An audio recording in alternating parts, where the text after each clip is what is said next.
ಒಂದು ಸಿನಿಮಾದ ಸ್ಟೋರಿಗಿಂತ ಅದರಲ್ಲಿ ಇರುವಂಥ ವಿಜುವಲ್ಸ್ ಆಗಿ VFX ಯೂಸ್ ಮಾಡಿಕೊಂಡು ಕ್ರಿಯೇಟ್ ಮಾಡಿರುವಂಥ ಕ್ರಿಯೇಚರ್ಸ್ಗಳನ್ನು ಹಾಗೆ ಅದರ ವರ್ಲ್ಡ್ ಬಿಲ್ಡಿಂಗ್ ನೋಡೋಕ್ಕೋಸ್ಕರ ಸಿನಿಮಾಗೆ ಹೋಗ್ತಾರೆ ಅಂದರೆ ಅದು one and only James Cameron ಅವರು ಡೈರೆಕ್ಟ್ ಮಾಡಿರುವಂಥ ಅವತಾರ್ ಫ್ರಾಂಚೈಸಿಯ ಸಿನಿಮಾಗಳಿಗೆ ಮಾತ್ರ.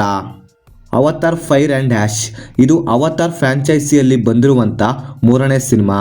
ನಾನು ಸಿನಿಮಾನ ತುಂಬ ಕಷ್ಟಪಟ್ಟು ಕನ್ನಡದಲ್ಲೇ ನೋಡಿದಂತೂ ಆಯಿತು. ಇನ್ನು ಸಿನಿಮಾ ಕೊಟ್ಟ ಎಕ್ಸ್ಪೀರಿಯನ್ಸ್ ಹೇಗಿತ್ತು ಅಂತ ಹೇಳೋದಾದರೆ ಕ್ರೇಜಿ ಗುರು. ವಿಜುವಲ್ಸ್ ವೈಸಲ್ಲಿ ಸಿನಿಮಾ ಮಾತ್ರ ಕ್ರೇಜಿ ಆಗಿತ್ತು. ನಾನಂತೂ ಸಖತ್ ಎಂಜಾಯ್ ಮಾಡಿದೆ. ಇನ್ನು ಸಿನಿಮಾದ ಸ್ಟೋರಿ ಆಲ್ರೆಡಿ ನಿಮಗೆಲ್ಲ ಗೊತ್ತಿರೋ ಹಾಗೆ ಜೇಕ್ ಸ್ಕಿಲ್ಲಿ ಹಾಗೆ ಅವರ ಜನಾಂಗ ಬದುಕುತ್ತಿದ್ದ ಕಾಡೀಗ ನಾಶವಾದ ಕಾರಣ ಇವರೀಗ ಓಷನ್ ಕಡೆಗೆ ಬಂದಿರ್ತಾರೆ. ಆ್ಯಂಡ್ ಅಲ್ಲಿ ಇರುವಂಥ ಓಷನ್ ಜನಾಂಗದ ರೀತಿನೇ ಬದುಕೋಕೆ ಸ್ಟಾರ್ಟ್ ಮಾಡಿರ್ತಾರೆ. ಈಗ ಎಲ್ಲವೂ ಕೂಡ ಸರಿ ಹೋಯ್ತು ಅನ್ನೋ ಟೈಮ್ನಲ್ಲಿ ಇವರಿಗೆ ಒಂದು ಹೊಸ ನಾವಿ ಜನಾಂಗ ಎದುರಾಗುತ್ತೆ. ಈ ಹೊಸ ನಾವಿ ಜನಾಂಗದಿಂದ ಇವರಿಗೆ ಏನೆಲ್ಲ ಪ್ರಾಬ್ಲಮ್ ಬರುತ್ತೆ ಹಾಗೆ ಇದರ ಜೊತೆಗೆ ಆ ಮೇನ್ ವಿಲನ್ ಸೇರಿ ಏನೆಲ್ಲ ಪ್ರಾಬ್ಲಮ್ ಮಾಡ್ತಾನೆ ಅನ್ನೋದನ್ನು ನೀವು ಸಿನಿಮಾ ನೋಡೇ ತಿಳ್ಕೊಬೇಕು. ಇನ್ನು ಇದರ ಪಾಸಿಟಿವ್ ಕಡೆ ಬರೋದಾದರೆ ಇದರಲ್ಲಿ ಇದ್ದಂಥ ವಿಜುವಲ್ ಸ್ಟನ್ನಿಂಗ್ ಆಗಿತ್ತು. ನನಗಂತೂ ಆ ರಿಯಲ್ ಆದಂಥ ಪಾಂಡರ ವರ್ಲ್ಡ್ನಲ್ಲೇ ಇದ್ದೀನಿ ಏನೋ ಅಂತ ಫೀಲ್ ಕೊಡ್ತಿತ್ತು. ಆ್ಯಕ್ಚುಲಿ ಸಿನಿಮಾ ನನಗೆ ವರ್ಕ್ ಆಗಿದ್ದೆ ಇದರ ಸೆಕೆಂಡ್ ಹಾಫ್ ತುಂಬ ಬೆಟರ್ ಆಗಿತ್ತು. ಅವತಾರ್ನ ಪಾರ್ಟ್ 2ಗೆ ಕಂಪೇರ್ ಮಾಡಿದ್ರೆ ಈ ಸಿನಿಮಾನ ತುಂಬ ಬೆಟರಾಗಿ ತುಂಬ ಎಂಟರ್ಟೈನಿಂಗ್ ಆಗಿ ಬರ್ಕೊಂಡಿದ್ದಾರೆ. ಸಿನಿಮಾದ ಆ್ಯಕ್ಷನಿಂದ ಹಿಡಿದು ಎಮೋಷನ್ವರೆಗೆ ಸಿನಿಮಾ ನಮ್ಮನ್ನು ಕೊನೆ ತನಕ ಹಿಡಿದಿಟ್ಟುಕೊಳ್ಳುತ್ತೆ. ಎಲ್ಲೂ ಕೂಡ ಬೋರ್ ಹೊಡಿಸೋದಿಲ್ಲ.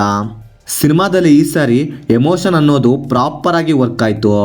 ಇನ್ನು ಸಿನಿಮಾದಲ್ಲಿ ಇರುವಂಥ ಆ್ಯಕ್ಷನ್ ಸೀನ್ಸ್ಗಳು ಚಿಂದಿ. ಅದರಲ್ಲೂ ಕ್ಲೈಮ್ಯಾಕ್ಸ್ನ ಲಾಸ್ಟ್ 40 ಮಿನಿಟ್ಸ್ ಸೀನ್ಸ್ಗಳಂತೂ ಫುಲ್ ಎಂಜಾಯ್ ಮಾಡ್ತೀರಾ. ಫುಲ್ ಆ್ಯಕ್ಷನ್ ಸೀನ್ಸ್ಗಳೊಂದಿಗೆ ತುಂಬೋಗಿರುತ್ತೆ. ಅಂದರೆ ಆ ಸ್ಟನ್ನಿಂಗ್ ಆಗಿರೋ ವಿಜುವಲ್ಸ್ ಜೊತೆಗೆ ಆ ಆ್ಯಕ್ಷನ್ ಸೀನ್ಸ್ಗಳನ್ನ ನೋಡೋ ಮಜಾನೇ ಬೇರೆ ಗುರು. ಇನ್ನು ವಿಜುವಲ್ಸ್ ಬಗ್ಗೆ ನನ್ನ ಕೇಳೋದಾದರೆ ಎಕ್ಸ್ಪೀರಿಯನ್ಸ್ ಮಾತ್ರ ಸಖತ್ತಾಗಿತ್ತು. ಈ ರೀತಿ ಇರೋ ವಿಜುವಲ್ಸ್ನ ಸಿನಿಮಾಗಳು ಬರೋದೇ ಕಮ್ಮಿ. ಬಂದಾಗ ಮಿಸ್ ಮಾಡ್ಕೋಬಾರ್ದು. ಅದರಲ್ಲೂ ಈ ರೀತಿಯ ಸಿನಿಮಾಗಳನ್ನು ಐಮ್ಯಾಕ್ಸಲ್ಲಿ ನೋಡಿದ್ರೆ ಇನ್ನೂ ಬೆಟರ್ ಆಗಿರುತ್ತೆ ಎಕ್ಸ್ಪೀರಿಯನ್ಸು.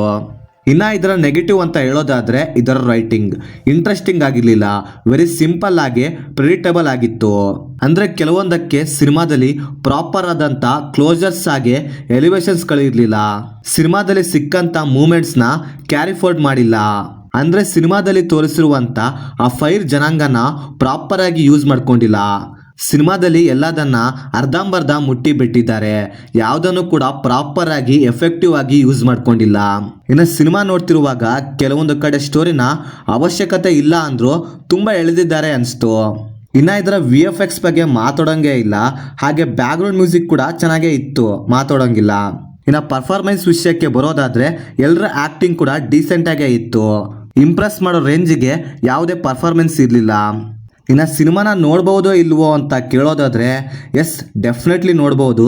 ನೀವು ಕೊಡೋ ದುಡ್ಡಿಗೆ ಸಿನಿಮಾ ವಿಜುವಲ್ಸ್ ವೈಸ್ನಲ್ಲಿ 100 ಅಲ್ಲ 200% ಗೋಲ್ಡನ್ ವರ್ತ್ ಮೂವಿ ಅಂತೀನಿ. ಇನ್ನು ಸಿನಿಮಾನ ಸ್ಟೋರಿ ವೈಸ್ ನೋಡೋದಾದರೆ ಇದೊಂದು ಡೀಸೆಂಟ್ ಆಗಿರುವಂಥ ಗುಡ್ ವಾಚ್ ಸಿನಿಮಾ ಅಂತೀನಿ. ಇನ್ನು ಸಿನಿಮಾನ ಫ್ಯಾಮಿಲಿ ಜೊತೆ ನೋಡ್ಬೋದಾ ಅಂದರೆ ಅಫ್ಕೋರ್ಸ್ ನೋಡ್ಬೋದು, ಯಾವುದೇ ಬ್ಯಾಡ್ ಸೀನ್ಸ್ ಇರೋದಿಲ್ಲ. ಸೊ ಇದಾಗಿತ್ತು ಫ್ರೆಂಡ್ಸ್, ನಾನು ಈ ಸಿನಿಮಾ ನೋಡಿದಾದ್ಮೇಲೆ ನನಗನ್ಸಿದಂತಹ ಒಪಿನಿಯನ್. ನೀವೇನಾದರೂ ಆಲ್ರೆಡಿ ಸಿನಿಮಾ ನೋಡಿದರೆ ನಿಮಗೇನಿಸ್ತು ಅಂತ ಕೆಳಗಡೆ ಕಮೆಂಟ್ ಮಾಡಿ ತಿಳಿಸಿ. ಹಾಗೆ ಸೊ ಅದಕ್ಕೂ ಮುಂಚೆ ನೀವೇನಾದರೂ ನಮ್ಮ ಚಾನಲ್ಗೆ ಫಸ್ಟ್ ಟೈಮ್ ವಿಸಿಟ್ ಮಾಡಿದರೆ ನಮ್ಮ ಚಾನಲ್ಗೆ ಬರೋ ಕಂಟೆಂಟ್ ಏನಾದರೂ ಇಷ್ಟವಾಗಿದ್ದರೆ ಸಬ್ಸ್ಕ್ರೈಬ್ ಮಾಡಿ. ಹಾಗೆ ಪಕ್ಕದಲ್ಲಿರೋ ಬೆಲ್ ಬಟನ್ನ ಕ್ಲಿಕ್ ಮಾಡಿ. ಮತ್ತೆ ಬೇರೆ ವಿಡಿಯೋದೊಂದಿಗೆ ಆದಷ್ಟು ಬೇಗ ಸಿಗುವ. By friends.